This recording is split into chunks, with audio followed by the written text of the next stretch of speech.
दुनिया मुझे महानागरानी के नाम से जानती है। लोग कहते हैं कि मैं एक नागिन हूँ। कोई मुझे बदले की आग में जलती स्त्री कहता है, कोई मुझे नागमणि की रक्षक मानता है, और कुछ लोग मुझे सिर्फ एक कहानी समझते हैं। लेकिन सच तो यह है, मेरी कहानी किसी उद्देश्य से नहीं बल्कि दर्द से शुरू हुई थी। मैं हूँ शिवांगी, शिवन्या और ऋतिक की बेटी। एक ऐसी बेटी जिसका जन्म ही उसकी तकदीर बन गया। कहते हैं कि एक माँ अपने बच्चे को 9 महीने अपनी कोख में रखती है, लेकिन मेरा जन्म समय से पहले हो गया। उस दिन मेरी माँ की आंखों में खुशी कम, डर ज्यादा था।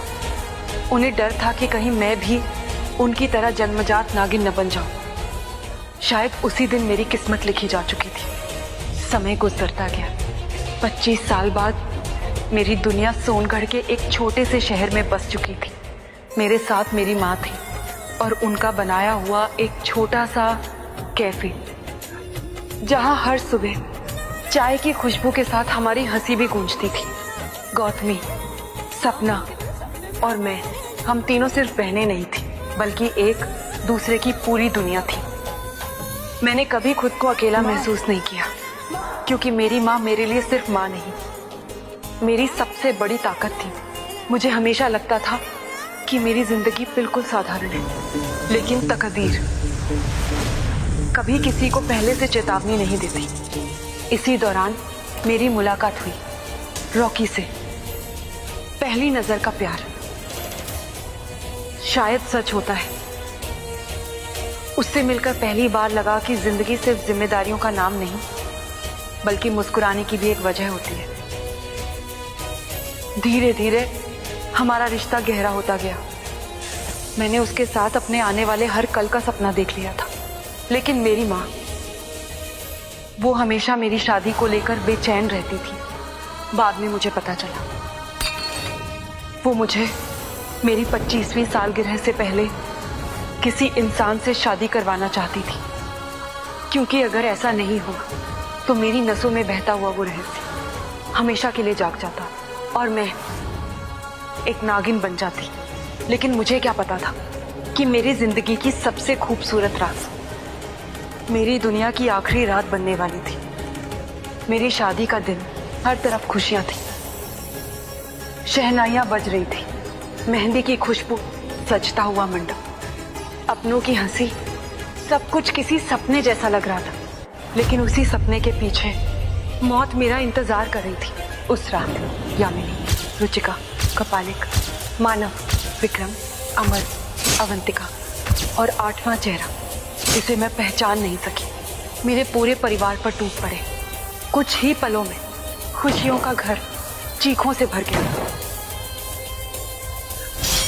जिस घर में अभी कुछ देर पहले शहनाइयां बज रही थी, वहीं अब सिर्फ मौत का सन्नाटा था। मेरी माँ समझ चुकी थी कि उनका सामना ऐसे दुश्मनों से है जो मुझे जिंदा नहीं छोड़ेंगे। उन्होंने गौतमी से कहा कि वो मुझे लेकर गुरुदेव के पास चली जाए, और खुद उन्होंने मेरा जोड़ा पहन लिया। वो जानती थी दुश्मन उन्हें ही शिवांगी समझेंगे। उन्होंने अपनी जान देकर मेरी जिंदगी खरीद ली। उस रात मैंने अपनी माँ को नहीं खोया था, मैंने अपना पूरा संसार खो दिया था। जब मैं वापस पहुंची तो मेरी माँ मेरे सामने निर्जीव पड़ी थी। मैंने उन्हें लाख आवाजें दी, लेकिन वो कभी नहीं उठी। उसी पल मेरी जिंदगी हमेशा के लिए बदल गई। उनकी आखिरी सांसों के बीच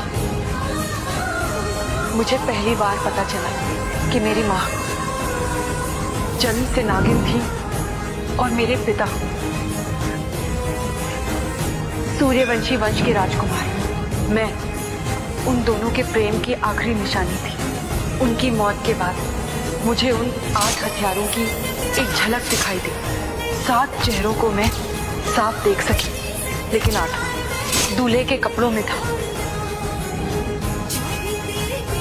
चेहरा ढका हुआ था और मैंने उसे रॉकी समझ लिया। जिस इंसान से मैंने सबसे ज्यादा प्यार किया, उसी को मैंने अपनी माँ का कातिल मान लिया।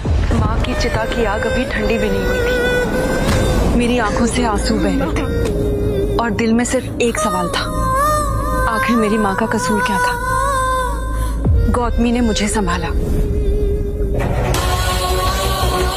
अगर उस रात वो मेरा हाथ न थामती तो शायद मैं भी उसी आग में अपनी जिंदगी खत्म कर देती। लेकिन मेरी तकदीर अभी खत्म नहीं हुई थी।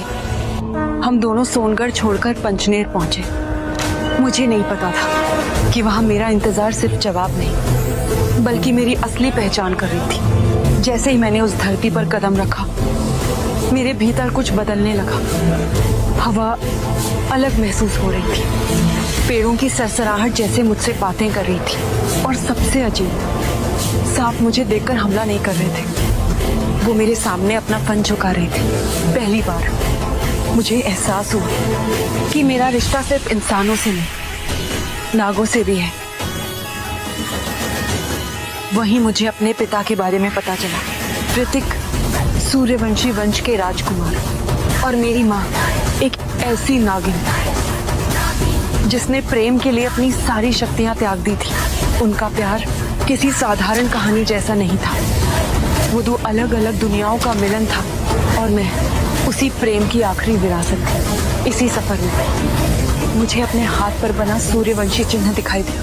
उस निशान ने पहली बार मुझे एहसास कराया कि मेरा जन्म किसी संयोग का हिस्सा नहीं बल्कि एक बहुत बड़ी नियति का हिस्सा था। धीरे धीरे सच की परतें खुलने लगी। मुझे पता चला कि यामिनी सिर्फ मेरी दुश्मन नहीं थी, वो मेरे माता पिता के अतीत से भी जुड़ी हुई थी। और उससे भी बड़ा सच, जिस नागमणि के बारे में मैंने सिर्फ कहानियां सुनी थी, उसे छूने का अधिकार सिर्फ मेरे पास था। कोई दूसरा उसे छू भी नहीं सकता था। तभी मुझे समझ आया मेरी माँ को क्यों मारा गया। उनका असली निशाना शिवन्या नहीं थी, उनका निशाना मैं थी। वो मुझे जिंदा पकड़ना चाहते थे ताकि नागमणि पर अधिकार जमा सके। उस दिन मैंने अपनी माँ की चिता के सामने प्रण लिया, मैं उन 8 हथियारों को ढूंढूंगी एक एक करके और उन्हें वही दर्द दूंगी जो उन्होंने मुझसे छीना है। लेकिन इंसान होकर मैं ये युद्ध नहीं जीत सकती थी। फिर आई मेरी 25वीं सालगिरह, जिस दिन से मेरी माँ सबसे ज्यादा डरती थी। उस रात जैसे पूरा आकाश थम गया था, चारों ओर अद्भुत प्रकाश फैल गया और मेरे सामने प्रकट हुई स्वयं शेषनाग। उनकी आवाज आज भी मेरे कानों में गूंजती है। उन्होंने कहा कि हर युग में एक रक्षक जन्म लेता है और इस युग में वो रक्षक मैं हूँ। उन्होंने मुझे एक वरदान दिया।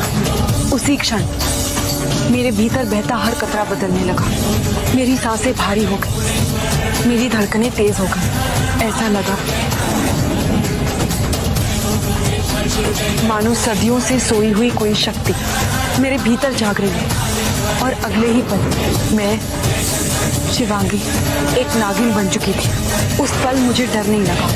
अजीब बात है, मुझे पहली बार लगा कि मैं पूरी हो गई हूँ, जैसे मैं हमेशा से ऐसी ही थी, बस खुद से अनजान थी।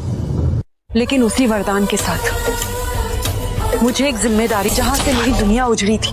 और इसलिए मैंने रॉकी से शादी की, प्यार के लिए नहीं बल्कि अपने बदले के लिए। उसे कभी अंदाजा भी नहीं था कि उसकी दुल्हन इंतकाम, इन सबसे अपना इंतकाम दरअसल उसकी सबसे बड़ी दुश्मन बनकर आई।